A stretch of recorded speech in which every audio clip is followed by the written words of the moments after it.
I'm probably going to cry. I just want to let everyone know. If you knew anything about Dominique Dawes, you know I was always boo-hooing, as Kelly, my coach, would say. So first I want to say thank you very much for this honor. When I did receive the phone call from you, Bart, you left a voice message at first. And I saved it forever. I'm like, Bart Connor left me a voice message. You know? But I was like nervous to call him back because I wasn't sure what, you didn't say what it was about. Don't you hate when people leave voice messages and they're like, call me back, it's important? But I knew it was something that was very important, and I called Bart back, and like Vitaly, I was like, oh, that's great, thank you very much. And you know, and I happened to have mentioned it to my best friends, who are my teammates, that you do not know them at all. They're all my teammates from Maryland. And I sent out an email to two of them saying, hey, you know, being inducted in the International Hall of Fame. And I'm not one for awards or accolades. It doesn't do that much for me for some reason. I wish it did. I was one of those young gymnasts when I competed. I would win a medal, and before I even got off the podium, I took the medal off and hid it from everyone. It was just, I was always different like that. And so I sent out this email to my teammates, a couple of my teammates, and they ended up like forwarding it to everyone, and I was mortified because I got so many responses from so many people congratulating me, and oh, we're so excited, we're going to put it on our Facebook page. And if you guys know anything about Facebook, you guys on Facebook? I have 5,000 friends. Yeah, that's the max, okay? But still friend me after this, try it. And so the word got around, and I actually then thought about it, and I'm like, if my teammates think this is really cool and special, oh, this is really cool and special. And I think I then, somehow Kelly found out about it, my coach. And I'm going to talk a little bit more about her, because it's not about me. And I wouldn't be up here without her unconditional love. And I remember just Kelly, my coach, being very proud. And the sport of gymnastics has meant so much to me.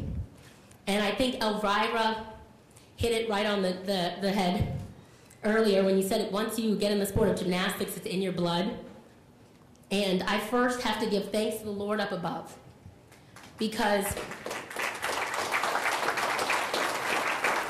without him blessing me with the talent, without him blessing me with strength and understanding and the compassion I have, I don't think I would be, number one, I wouldn't be here, but I wouldn't be the person that I am today. And I want to also thank the Lord for sending me an angel. And this angel was not Gabriel, this angel was Kelly Hill. And for those of you all that know my coach Kelly, she is someone that has meant so much to me throughout my career. Belu mentioned earlier that it's all about the gymnasts, and we become stars, and we do. But it is truly because of those coaches behind the scenes that give us the ability to shine. Kelly took a young little 6-year-old African-American girl from a not-so-great part of town, and she showed me that I had something special inside of me. I did not come from a home, and my parents they did the best job that they could, but I did not come up from a home where my parents talked about dreams, where they talked about hopes, where they talked about aspirations, where they talked about education even. But when I stepped into the gymnastics gym at 6 years old, this lady taught me all of that and then some. She has been my role model since I was 6, and she is still my role model at 32 years old today.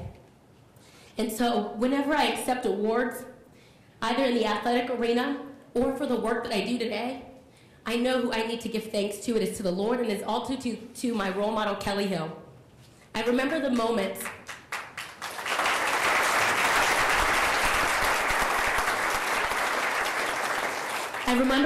in the gymnastics gym where I wanted to quit. And Vitaly, I understand your system was quite different. You made that very clear, and I commend you for the work and the commitment that you have made. And you said you wanted to quit once throughout your career. I wanted to quit every single month. Us spoiled Americans can do that. Yes, we can. Every single month, I wanted to quit the sport of gymnastics. However, I had my angel by my side, there to pick me up and let me know, this is my outlet. This is my opportunity to get a full scholarship. This is my opportunity to reach my full potential in this world. And the one thing that was so great about Kelly is she was never big on the Olympics. I mean, She wanted her athletes to reach their full potential, and she wanted us to be good athletes, but more importantly, she wanted us to be people of character, and she wanted us to be strong individuals, and she stressed the importance of education, academics, and I truly believe that Kelly's proudest moment for me in my childhood was not at the 1992 Olympics, when I had, as you guys might know, mystery injuries for every, Paul, come on now. I was like that crazy child, like the talented one, Belu, that we talked about. I was the crazy one, the mental one. And I had mystery injuries. It wasn't at the 1992 Olympics at all. It wasn't even the 1996 Olympics when I was on the best team, I have to say it, best team ever of a group of girls. We're known as the Magnificent Seven. Those 6 girls, I truly admire them even today. They're the hardest working girls I've ever known, and Shannon Miller's parents are here. You guys produce one heck of an athlete, I will say that, and I truly think that I got as far in my career, honestly, because of someone like Shannon. Because I would put her picture up in my locker when I wanted to, like, not work hard. She was in my locker, and I would go to my locker, and I'd be like, I bet you Shannon's giving it 110%. So, and sure enough, she was, because she always beat me, but whatever. But I was on a team that was amazing.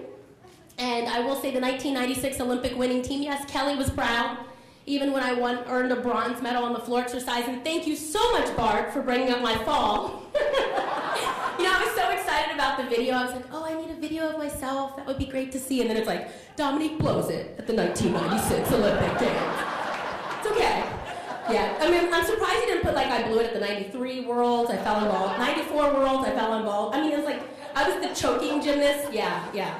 And so, anyway, it wasn't the bronze medal even, and it wasn't my comeback for a 3rd Olympic Games. I actually think Kelly thought she pushed me way too hard. Like, wow, this girl is crazy about gymnastics. Why is she back in the sport? At 23, back then for me, it was too old. I was on Celebrex medication, if you guys don't know. It's arthritis medication. However, now it's off the market, I think, because of side effects. Who knew?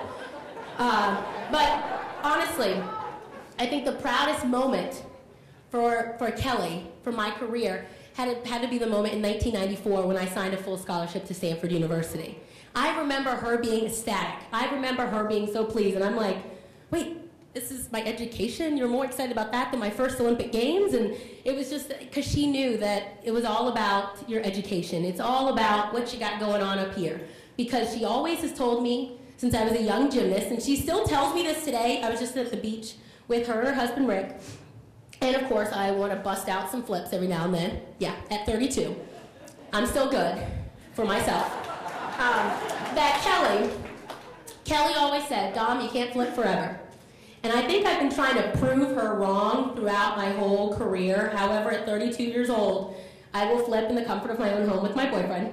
He finds it entertaining. Oh yeah, it's great. Yeah. But I understand that there's more things to life than just athletics and doing gymnastics and standing on top of podiums. And truly, I think I learned that from Kelly. Kelly was someone that, when she talked about work ethic, when she talked about commitment, when she talked about determination, dedication, desire, which became my personal motto, D3, when I was a young athlete, when she talked about those things, she not only spoke about them, but she was walking the walk. And do you guys know people like that in this world? They not only do a good job of talking the talk, but the best part is they're matching their walk with their talk. And that's what Kelly has been to me throughout my career, and that is what she does for me today.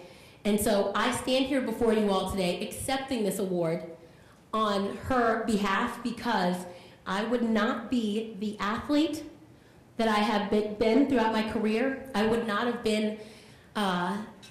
had the ability to break down barriers, being one of the first African Americans to qualify to the Olympics in 1992 at the Olympic Trials in Baltimore, Maryland. I would not have been one of the first African Americans to win an individual medal, along with Jair Lynch, who is phenomenal from the DC area. I would not have been the first ever African American female gymnast to win a gold medal without my coach being the coach that she was and that she is. And so I want to give thanks to not only the International Gymnastics Hall of Fame, the board of directors, to Bart, to Nadia, you are phenomenal, and also to Paul, but I also want to make sure that you guys understand that I want to give thanks to my coach, Kelly Hill, because it is the coaches behind the scenes that allow us athletes to shine. So thank you all for having me here this evening, and hopefully we can all get out of here on time. Thank you.